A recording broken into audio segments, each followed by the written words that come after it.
ओम शांति। आज है 17 अप्रैल 2025 की वाणी। बाबा कहते हैं, मीठे बच्चे, यह रूहानी हॉस्पिटल तुम्हें आधा कल्प के लिए एवर हेल्दी बनाने वाली है। यहाँ तुम देही अभिमानी होकर बैठो। प्रश्न है, धंधा आदि करते भी कौन सा डायरेक्शन बुद्धि में याद रहना चाहिए? उत्तर है, बाप का डायरेक्शन है, तुम किसी साकार व आकार को याद नहीं करो। एक बाप की याद रहे तो विक्रम विनाश हो। इसमें कोई ये नहीं कह सकता कि फुर्सत नहीं। सब कुछ करते भी याद में रह सकते हो। ओम शांति। मीठे मीठे रूहानी बच्चों प्रति बाप का गुड मॉर्निंग। गुड मॉर्निंग के बाद बच्चों को कहा जाता है, बाप को याद करो। बुलाते भी है, हे पतित पावन, आकर पावन बनाओ। तो बाप पहले पहले ही कहते हैं, रूहानी बाप को याद करो। रूहानी बाप तो सबका एक ही है। फादर को कभी सर्वव्यापी नहीं माना जाता है।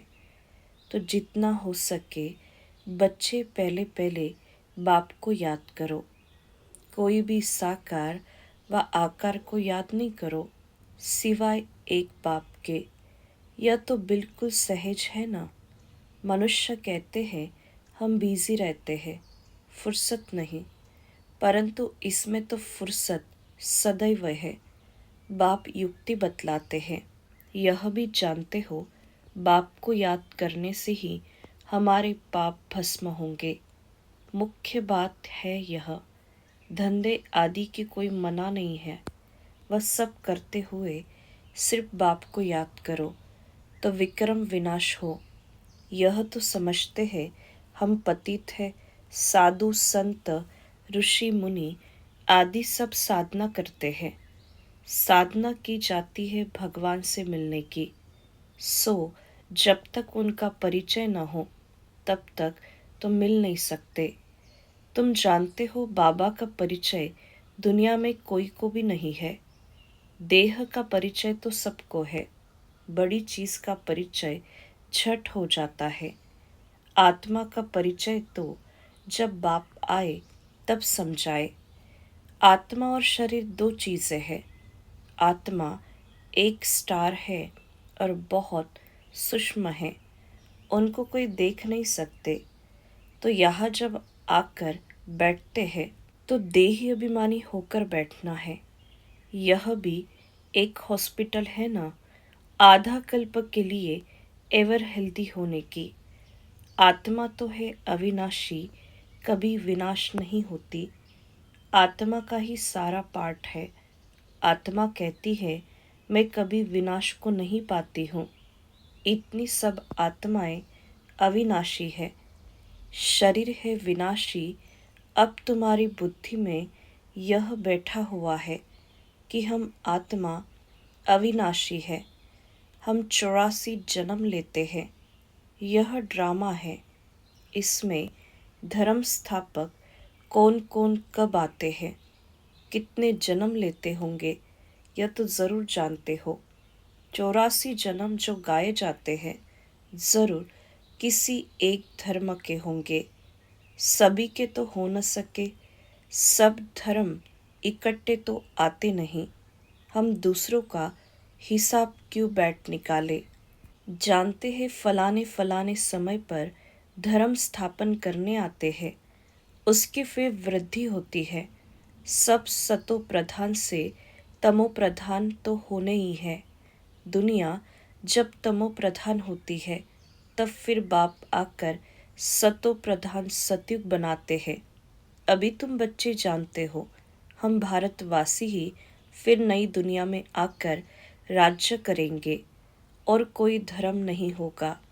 तुम बच्चों में भी जिनको उच्च मर्तबा लेना है वह जास्ती याद में रहने का पुरुषार्थ करते हैं और समाचार भी लिखते हैं कि बाबा, हम इतना समय याद में रहता हूँ। कई तो पूरा समाचार लज्जा के मारे देते नहीं। समझते हैं बाबा क्या कहेंगे, परंतु मालूम तो पड़ता है ना, स्कूल में टीचर स्टूडेंट को कहेंगे ना कि तुम अगर पढ़ेंगे नहीं तो फेल हो जाएंगे। लौकिक माँ बाप भी बच्चे की पढ़ाई से समझ जाते हैं। यह तो बहुत बड़ा स्कूल है, यहाँ तो नंबरवार बिठाया नहीं जाता है, बुद्धि से समझा जाता है। नंबरवार तो होते ही है ना। अब बाबा अच्छे अच्छे बच्चों को कहाँ भेज देते हैं, वह फिर चले जाते हैं तो दूसरे लिखते हैं हमको महारथी चाहिए, तो ज़रूर समझते हैं वह हमसे होशियार नामी ग्रामी हैं। नंबरवार तो होते हैं ना। प्रदर्शनी में भी अनेक प्रकार के आते हैं, तो गाइड्स भी खड़े रहने चाहिए जांच करने के लिए। रिसीव करने वाले तो जानते हैं यह किस प्रकार का आदमी है, तो उनको फिर इशारा करना चाहिए कि इनको तुम समझाओ। तुम भी समझ सकते हो, first grade, second grade, third grade सब है, वहाँ तो सबकी सर्विस करनी है। कोई बड़ा आदमी है तो ज़रूर बड़े आदमी की खातिरी तो सब करते ही है, यह कायदा है। बाप अथवा टीचर बच्चों की क्लास में महिमा करते हैं, यह भी सबसे बड़ी खातिरी है। नाम निकालने वाले बच्चों की महिमा अथवा खातिरी की जाती है। यह फलाना धनवान है, रिलीजियस माइंडेड है, यह भी खातिरी है ना। अब तुम यह जानते हो ऊंचते ऊंच भगवान है, कहते भी है बरोबर ऊंचते ऊंच है, परंतु फिर बोलो उनकी बायोग्राफी बताओ तो कह देंगे सर्वव्यापी है, बस एकदम नीचे कर देते हैं। अब तुम समझा सकते हो, सबसे ऊंचते ऊंच है भगवान, वह है मूल वतनवासी। सूक्ष्म वतन में है देवताएं, यहाँ रहते हैं मनुष्य, तो ऊंचते ऊंच भगवान वह निराकार ठहरा। अभी तुम जानते हो हम जो हीरे मिसल थे सो फिर कौड़ी मिसल बन पड़े हैं, फिर भगवान को अपने से भी जास्ती नीचे ले गए हैं। पहचानते ही नहीं। तुम भारतवासियों को ही पहचान मिलती है, फिर पहचान कम हो जाती है। अभी तुम बाप की पहचान सबको देते जाते हो, ढेरों को बाप की पहचान मिलेगी। तुम्हारा मुख्य चित्र है ही यह त्रिमूर्ति गोला झाड़, इसमें कितनी रोशनी है। यह तो कोई भी कहेंगे यह लक्ष्मी नारायण सतयुग के मालिक थे। अच्छा, सतयुग के आगे क्या था, यह भी अभी तुम जानते हो। अभी है कलयुग का अंत और है भी प्रजा का प्रजा पर राज्य। अभी राजाएं तो है नहीं, कितना फर्क है। सतयुग के आदि में राजाएं थे और अभी कलयुग में भी राजाएं हैं। भल कोई वह पावन नहीं है, परंतु कोई पैसा देकर भी टाइटल ले लेते हैं। महाराजा तो कोई है नहीं, टाइटल खरीद कर लेते हैं, जैसे पटियाला का महाराजा, जोधपुर बीकानेर का महाराजा। नाम तो लेते हैं ना, यह नाम अविनाशी चला आता है। पहले पवित्र महाराजाएं थे, अभी है अपवित्र। राजा महाराजा अक्षर चला आता है। इन लक्ष्मी नारायण के लिए कहेंगे यह सतयुग के मालिक थे। किसने राज्य लिया, अभी तुम जानते हो। राजाई की स्थापना कैसे होती है।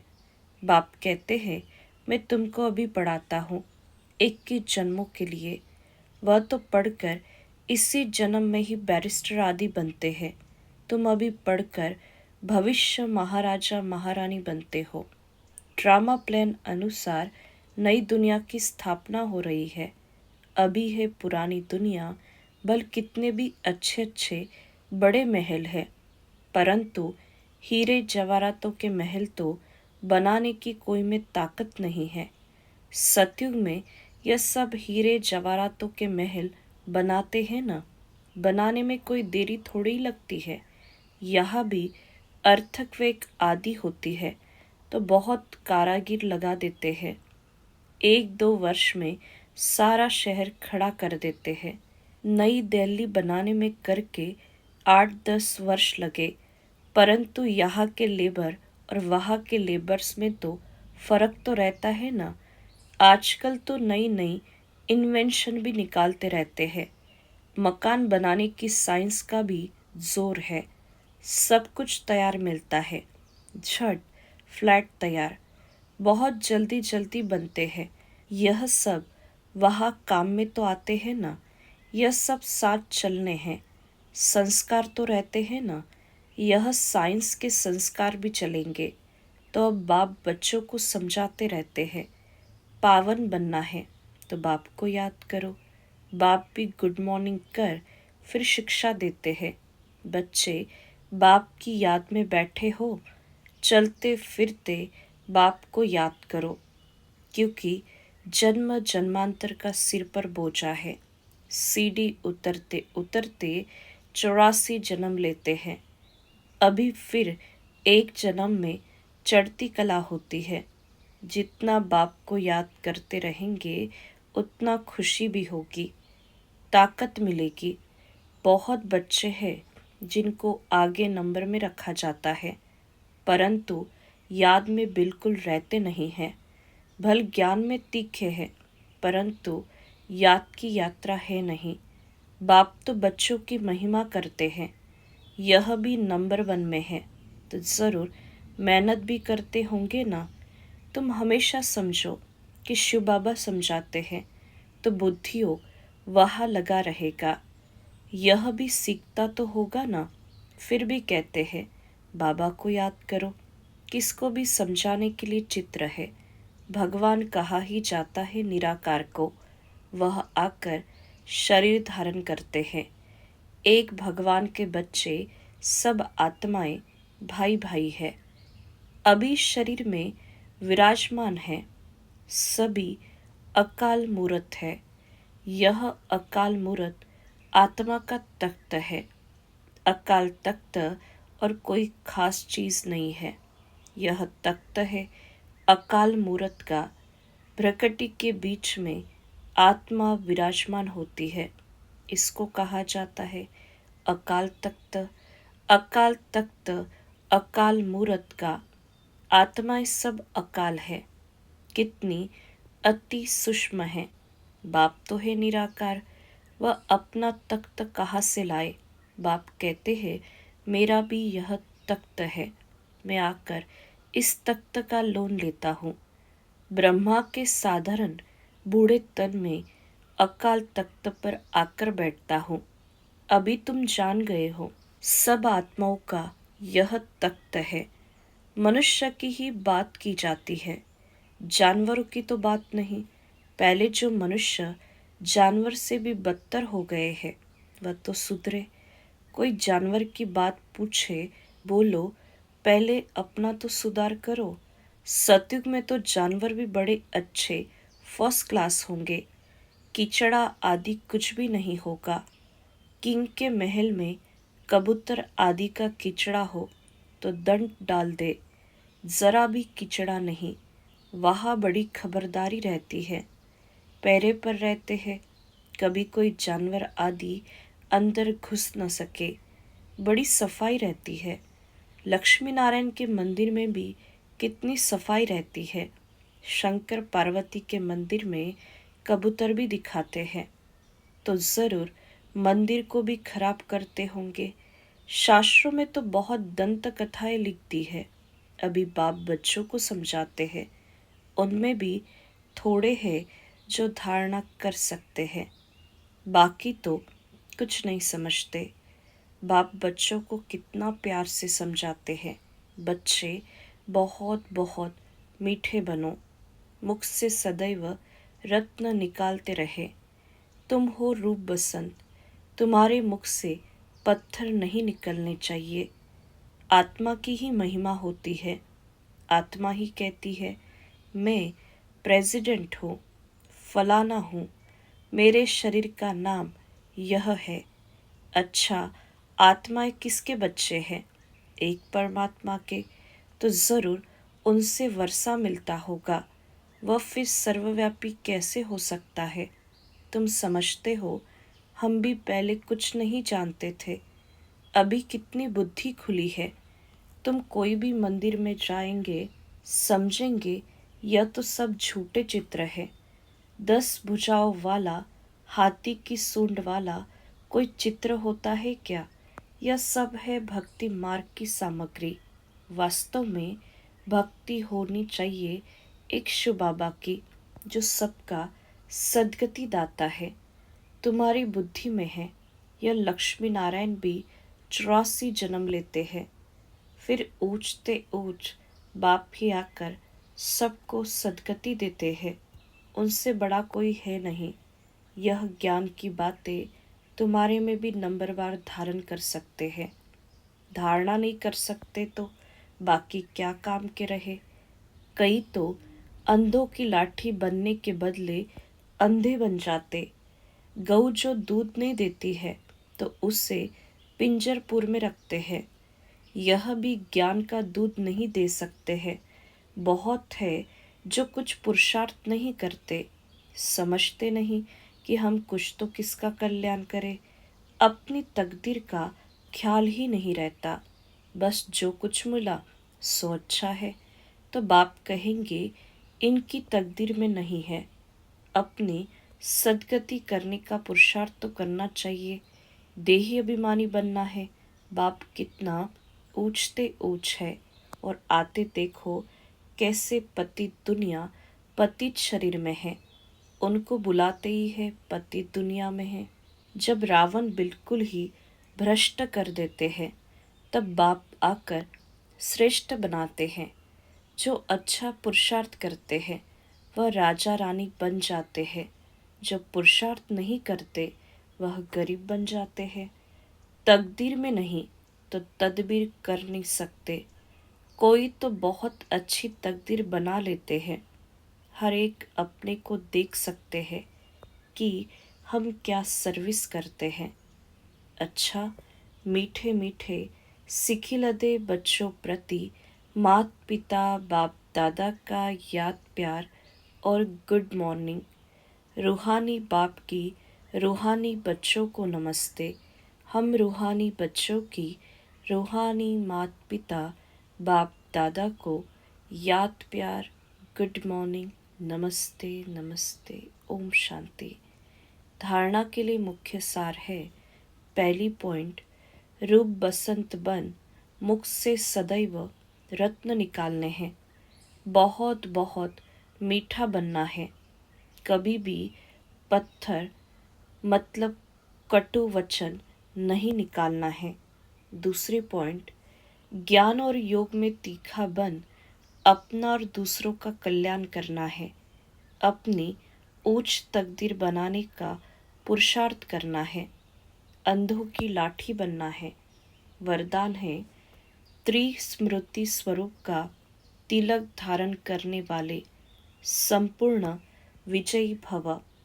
स्वयं की स्मृति, बाप की स्मृति और ड्रामा के नॉलेज की स्मृति, इन्हीं 3 स्मृतियों में सारे ज्ञान का विस्तार समाया हुआ है। नॉलेज के वृक्ष की यह 3 स्मृतियां हैं।